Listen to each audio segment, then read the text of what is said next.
Diseases, उसमें Trypanosoma आपने पढ़ा। दूसरा टॉपिक जो है वो वुचरेरिया बैक्टरोफाइल है। इसमें आपको इसकी मॉर्फोलॉजी, इसकी लाइफ साइकिल, इससे कौन सी डिजीज़ हो रही है, ये सब पढ़ना है। तो बेटा हम लोग अब शुरू करते हैं वुचरेरिया बैक्टरोफाइल।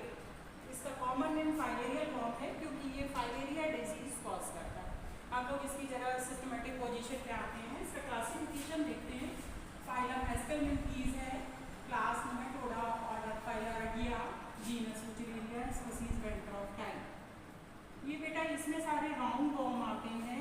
ये ऐसे वॉर्म होते हैं जो पतले थ्रेड लाइक राउंड वॉर्म होते हैं, वो सब नेमेटोड्स में आते हैं। हम लोग इसकी हैबिट और हैबिटेट देखते हैं। हैबिट और हैबिटेट में बेटा ये एक तरह का एंडोपैरासाइट है। जो पैरासाइट होते हैं वो दो तरह के होते हैं, एक्टोपैरासाइट भी होते हैं और एंडोपैरासाइट भी होते हैं। एक्टोपैरासाइट वो पैरासाइट होते हैं जो होस्ट की बॉडी के बाहर रहते हैं। एंडोपैरासाइट वो पैरासाइट है जो होस्ट की बॉडी के अंदर रहता है, तो बाहर से हमको दिखाई नहीं देता है, इंटरनली अफेक्ट करेगा और डिजीज कॉज करेगा। तो बेटा ये डाइजेनेटिक होता है। डाइजेनेटिक का मतलब समझ रहे हैं, इसके दो होस्ट होते हैं। दो होस्ट का मतलब इसका पूरा जीवन चक्र जो है, इसकी पूरी लाइफ साइकिल दो एनिमल में कंप्लीट होगी। ये इसके होस्ट कौन कौन से हैं? प्राइमरी होस्ट ह्यूमन बीइंग है, मतलब मैन जो है वो प्राइमरी होस्ट है। और सेकेंडरी होस्ट या इंटरमीडिएट होस्ट कौन है? Culex mosquito. वैसे तो ये अदर मॉस्किटोज में भी होता है, मतलब एडीज मॉस्किटो है, एनाफिलीज मॉस्किटो है, उससे भी फैलता है, लेकिन बेसिकली सबसे ज़्यादा ये क्यूलेक्स मॉस्किटो के द्वारा फैलता है। क्यूलेक्स की जो फीमेल होती है वो जब ह्यूमन बीइंग को बाइट करती है तब ये जो है माइक्रोफाइलरी ट्रांसफर करती है, मतलब ये डिजीज कॉज करती है। अब इसकी मॉर्फोलॉजी पे आ जाते हैं। मॉर्फोलॉजी में ये एक long hair like transparent creamy white in colour होता है, मतलब एक लंबा हेयर लाइक स्ट्रक्चर है जिसका कलर क्रीमी वाइट होता है। और इसमें बेटा सेक्सेस जो है सेपरेट होते हैं। सेक्सेस सेपरेट का मतलब मेल अलग बॉडी में होगा, फीमेल अलग होगा, मतलब सेक्सेस को हम बाहर से मॉर्फोलॉजी के हिसाब से भी अलग अलग डिफ्रेंशिएट कर सकते हैं। इसका जो फीमेल होगा वो बड़ा होगा और जो मेल होगा वो छोटा होगा। फीमेल का साइज बड़ा होता है, लंबा होता है, क्योंकि जो है ये फीमेल का देखो ये मेजरमेंट लिखा हुआ है 0.8 to 13 सेंटीमीटर लेंथ। इसकी लंबाई जो है 8 से 13 सेंटीमीटर होती है और 0.2 से 0.3 mm इसकी थिकनेस होती है, मोटाई होती है। और ये विविपेरस या यहाँ पर लिखा हुआ है विविपेरस और ओवोविविपेरस। विविपेरस का मतलब जो बच्चों को जन्म दे और ओवोविविपेरस का मतलब जो अंडे और बच्चे दोनों को जन्म दे। ये इसमें क्या है, फर्टिलाइजेशन इसकी बॉडी के अंदर ही हो जाता है, जिससे ये बच्चों को जन्म दे देती है, इसीलिए ये विविपेरस में आती है। मेल और फीमेल जो है आपस में दोनों कॉइल्ड होते हैं और कॉइल्ड होने के इनको अलग करना बड़ा मुश्किल होता है। ये दोनों आपस में टाइटली क्लोज्ड होते हैं। इनको हम लोग जब अलग करते हैं तो काफ़ी मुसीबत होती है, ये अलग नहीं होते हैं। और जो मेल होगा बेटा उसमें एक मेल और फीमेल में एक आइडेंटिफिकेशन कैरेक्टर हम लोग बाहर से ही देख सकते हैं। जो मेल होगा उसकी टेल जो है वेंट्रली कर्व होगी और उससे दो स्पिक्यूल बाहर निकले होंगे, इस तरीके से जैसे हम लोगों ने एस्कैरिस में देखा था, ऐसे होगा और इस तरीके से दो स्पिक्यूल्स बाहर निकले होंगे। जो नीचे की तरफ कर्व होगा तो हम लोग समझ जाएंगे कि ये मेल है, अगर ये स्ट्रेट है तो वो फीमेल होगा। तो बेटा अब ये हम लोग इसका माइक्रोफाइलरी देखते हैं। माइक्रोफाइलरी ये जो है ये अर्लीस्ट लार्वा है, मतलब बहुत अर्ली लार्वा है। जैसे ही एग हैच होंगे तो उससे माइक्रोफाइलरी निकलता है, वो इस तरीके से होता है जो आप सामने बना हुआ है देख रहे हैं। बाहर जो एक क्यूटिकल सीट है, ये बॉडी पर क्यूटिकल सीट है जो इसको इसकी बॉडी को हार्ड बनाती है।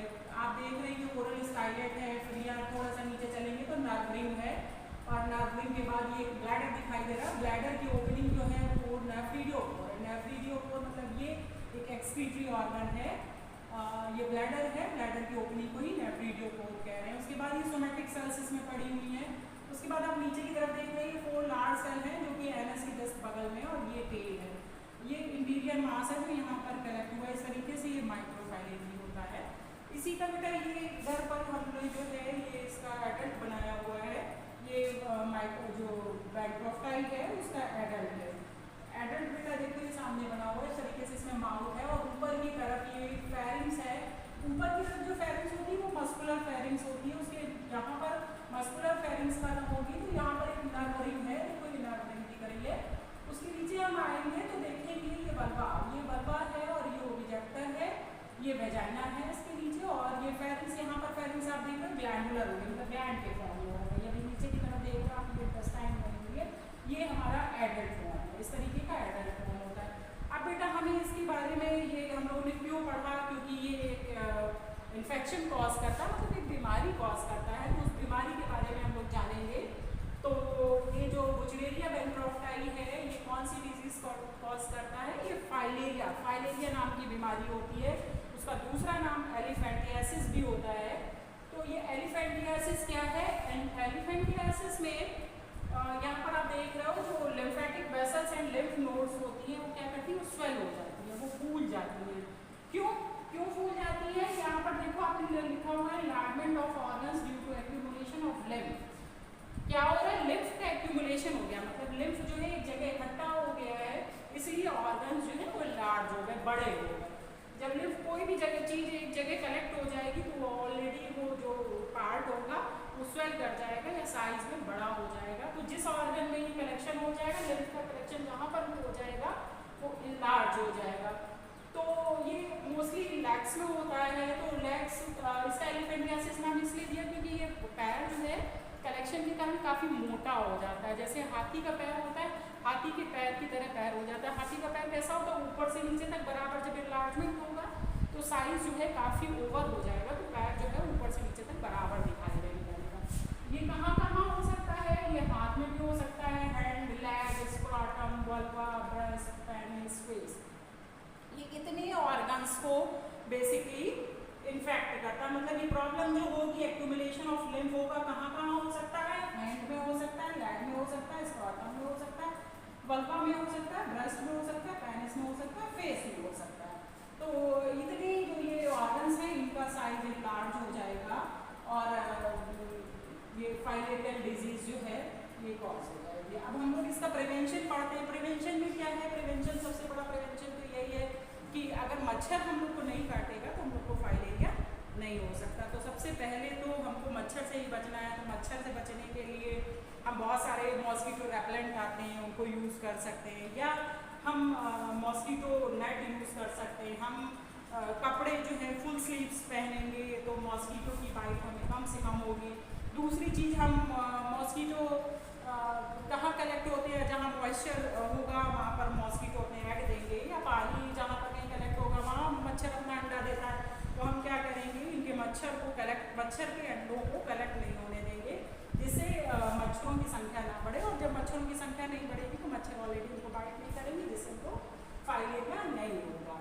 अब अगर ये हो जाता है तो हम क्या करेंगे, इसको कंट्रोल करने के लिए हम बहुत तरह की जो है मेडिसिन आती हैं, उनमें से कुछ मेडिसिन ये दी हुई हैं। इन मेडिसिन को ले लेंगे तो ये डिजीज़ जो है ये कंट्रोल में आ जाएगी। कौन सी, ओरल बेंडाजोल है, ओरल बेंडाजोल को ले सकते हैं, हेट्राजॉन को ले सकते हैं, सायनिन को ले सकते हैं, या इवरमेक्टिन होती है। इवरमेक्टिन भी बहुत अच्छी मेडिसिन है जिसको लेके हम इसको कंट्रोल कर सकते हैं। इसको हमें रेगुलरली लेना पड़ेगा और जब हम रेगुलरली इसको लेंगे तो ये कंट्रोल हो जाएगा। बट ये इसके जो अगर ये डिजीज सीवियर हो जाती है तो बैक नहीं होती है, जिस जगह पर तक होगी उसी जगह पर रुक जाएगी अगर हम मेडिसिन लेना स्टार्ट कर दें। अगर हम मेडिसिन नहीं लेंगे तो क्या होगा, ये डिजीज़ जो है ये बहुत सीवियर हो जाएगी। उसमें फिर क्या होगा, खाली स्वेलिंग जो है या एक्यूमुलेशन ऑफ लिम्फ ही उसका सिम्टम नहीं हुआ, उसमें फीवर भी होगा, उसमें हेडेक भी हो जाएगा। और अगर हम फिर भी अवेयर नहीं होते हैं तो वो जो पार्ट है वो जो है उसमें बस्टिंग भी हो सकती है, मतलब वो जो है स्किन चूँकि बहुत ज़्यादा एनलार्ज हो जाएगी तो वो फटने लगती है, जो इन्फेक्शन कॉज करती है, उसमें बैक्टीरिया वायरसेस भी ग्रो कर सकते हैं। इसलिए हमें उस कंडीशन तक नहीं जाना है और इसको उससे पहले ही कंट्रोल करना। तो बेटा इस तरीके से हम लोगों को ये फाइलेरियल बॉम्ब पढ़ना है। ये एग्जाम में आता है और एग्जाम में ये लॉन्ग आंसर में भी आता है। लॉन्ग आंसर में अगर ये आएगा तो इसमें क्या आएगा, इसका फाइलेरियल बॉम्ब जो है बुचेरिया बैंक्रॉफ्टाई, इसका मॉर्फोलॉजी और लाइफ साइकिल और डिजीज़, ये सब मिला के लॉन्ग आंसर बनता है। और अगर इसमें शॉर्ट आंसर पूछा जाएगा तो शॉर्ट आंसर में इसका एडल्ट भी पूछ सकते हैं, इसकी माइक्रोफाइलेरिया भी पूछ सकते हैं। इसके अलावा इसमें डिजीज एलिफेंटियासिस के नाम से कई बार जो है शॉर्ट आंसर में खाली डिजीज का नाम दे